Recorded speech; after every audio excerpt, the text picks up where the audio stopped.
제가 육식 식단을 시작하게 된 큰 이유 중에 하나가 이제 식물 독소 부분이거든요. 제가 장이 되게 안 좋았었잖아요. 그리고 그것으로 인해서 만성염증에 노출돼서 되게 고생을 했고, 그 부분이 식물 독소 부분과 상관이 있다는 그 논문이라든지 여러 가지 사례들을 보면서 되게 놀랐어요. 그리고 제가 육식 식단을 하면서 저도 그 식물 독소가 배출되는 것을 실제로 눈으로 보니까 사람들이 보면 정말 믿지 않을 정도로 진짜 그런 걸 제가 겪었기 때문에, 식물 독소는 사실 자연에서 나오는 거라서 사람들이 그렇게 독소라고 생각 안 하실 수 있는데, 식물은 포식자로부터 도망갈 수가 없잖아요. 그래서 포식자로부터 자기를 보호하기 위해서 화학 물질을 뿜어낸단 말이에요. 나를 먹으면 이렇게 아프니까 먹지마, 나를 먹으면 이렇게 죽을 수도 있으니까 먹지마 하고 뿜어내는 게 이제 식물 독소라고 보시면 되고요.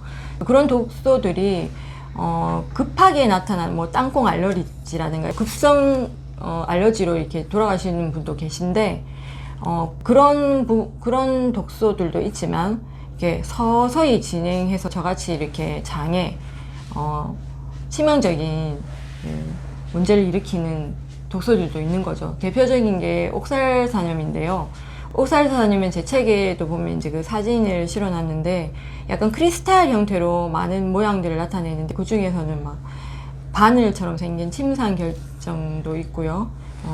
근데 그런 부분이 제가 채식을 오랫동안 해오다 보니까 제 몸에 많이 쌓여 있었냐 봐요. 왜냐하면 옥살산염 같은 위험한 식물 독소들은 몸에 돌아다니면 되게 위험하니까요. 심장 같은데 그런데 되게 위험하잖아요. 그러니까 몸에 이렇게 다른 곳에 조직에 저장을 한단 말이에요. 몸에 돌아다니지 못하도록. 그 부분이 보통 지방이나 온갖 몸 기관 중에 다 이제 저장을 해 놓는데, 제가 겪은 그 식물 독소 배출 증상은 더 이상 이제 채식을 안 하면 식물 독소가 들어갈 일이 없으니까, 동물 식품을 먹는 사람들, 저 같은 사람들 경우에는 저장해놨던 옥살산염 같은 식물 독소들이 배출되기 시작한단 말이에요.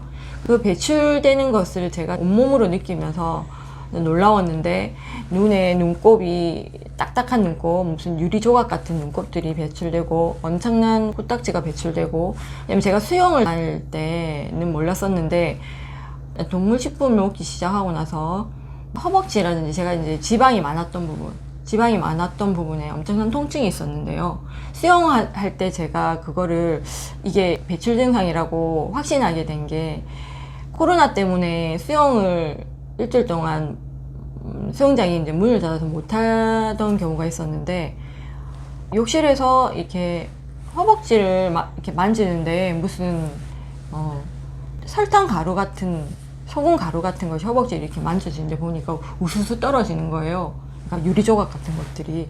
와, 이게 내가 수영을 할 때는, 수영을 하면서 사우나를 하면서 자연스럽게 떨어져가서 몰랐던 것이, 이렇게 수영을 안 하면서 이게 몸에 떨어져 나오는 걸 제가 확인하고 너무 놀랐던 거죠. 그래서 이게 옥살산염이 이렇게 배출도 될 수 있다는 것을 제가 논문을 통해서 읽었기 때문에, 이게 식물 독소 배출 증상이구나 하고 놀랍기도 했지만, 이해하고 넘어갔지만, 제가 예전에 식물성 식품을 먹었을 때는 얼마나 많은 제가 식물 독소를 배출하는 증상에 괴로워했었는지 짐작이 가더라고요. 이 일을 경험하면서. 그래서 식물 독소는 여러 몸 조직에 여러 군데 쌓여서 우리가 질병이라고 하는 그런 모든 염증이라든지 질병이라고 하는 것들을 일으키는 것 같아요. 뭐 퇴행성 관절염부터 시작해서 류마티스 관절염, 이런 것도 저는 그런 식물성 독소가 온몸에 쌓여서 나타난 증상이라고 생각하고요. 이런 게 이제 그런 논문을 통해서 제가 확인을 했고요. 그래서 식물 독소 부분에 있어서 그 부분을 확인하는 순간 정말 식물을 되도록이면 안 먹어야 되겠구나 라는 생각을 하게 되었죠.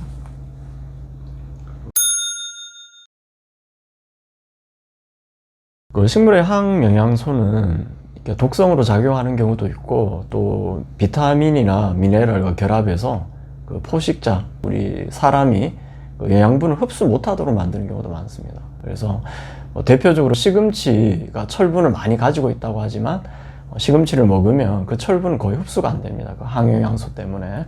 예, 그건 콩도 마찬가지입니다. 콩도 아주 단백질의 보고라고 알려져 있지만 그 콩에 들어가 있는 항영양소가 그 단백질 흡수를 방해하죠. 예, 그런 식으로 항영양소는 영양소의 흡수를 방해하기도 하고 또 방금 아내가 말씀한 것처럼 옥사산염처럼 이렇게 독성으로 작용하면서 그 신체 여러 부위에 어떤 파괴적인 작용을 합니다. 그 옥사산염이 어떤 작용을 하죠? 예, 염증을 많이 일으킵니다. 그 항영양소로 영양소 흡수를 못하게 하는 것뿐만 아니라 그게 독성으로 작용을 해서 염증을 일으키죠.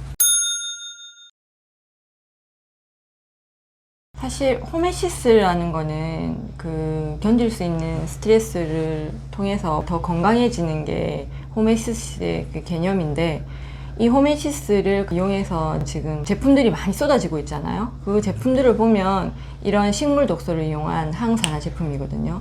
사실 이 독성이 몸에 들어오면 그거를 이겨내기 위해서 면역력이 이렇게 상승하는 것처럼 보이지만 사실은 치명적인 거죠. 몸에 안전하지 않은 것들을 몸에 넣어서 그거를 키우는 내용인데, 사람들은 식물을 먹기 위해서 그 면역력을 키워야 된다고 이런 식물 독소를 또 제품화된 걸 먹고 이런 실정인 거죠.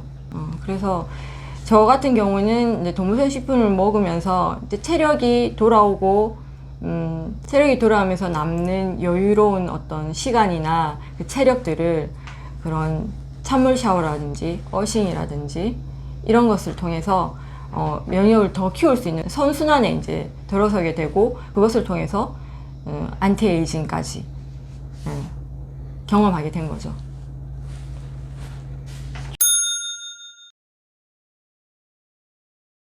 네, 요즘 그 근력 운동의 중요성이 많이 강조되고 있습니다. 사실 유산소 운동은 뭐 건강에 가장 기본적으로 좋은 운동이고 그건 누구나 알고 있죠.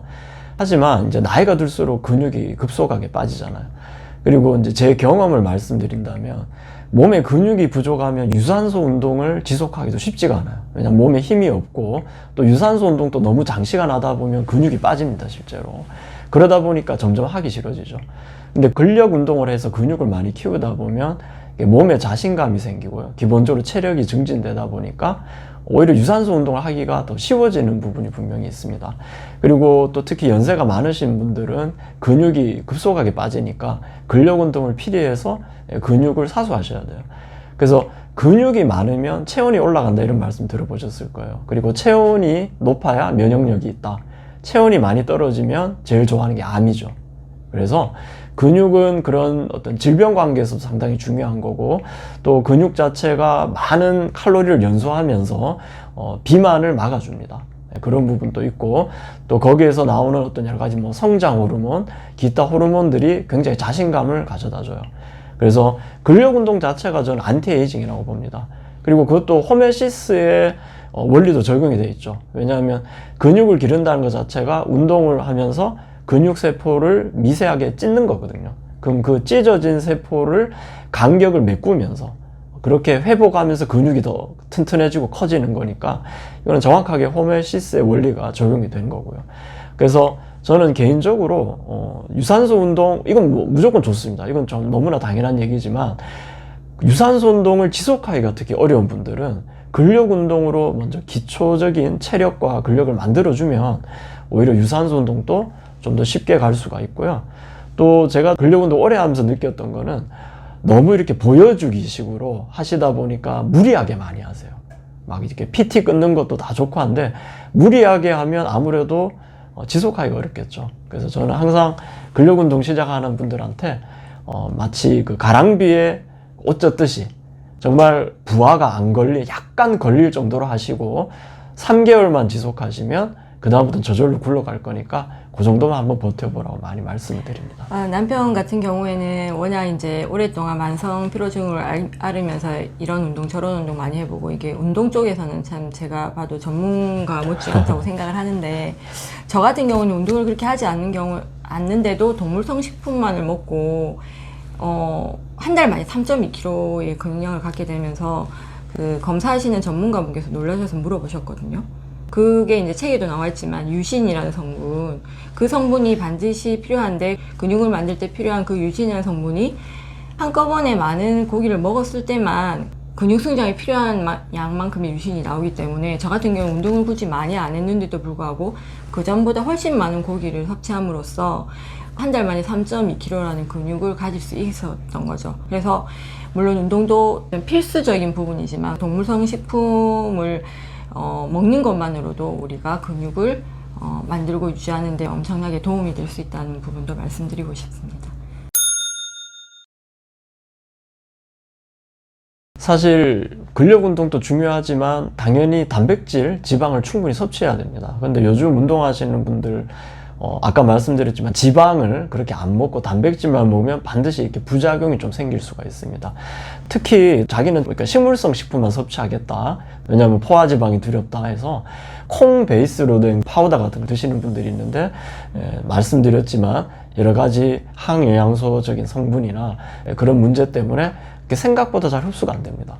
그렇지만 동물성 식품, 우리가 아는 그런 소고기, 양고기, 돼지고기, 닭고기 모두 몸에 아주 잘 흡수되거든요. 계란은 거의 완전 식품이라고 다 알고 계시다시피 그래서 그런 거 먹는 거 도움이 되고요.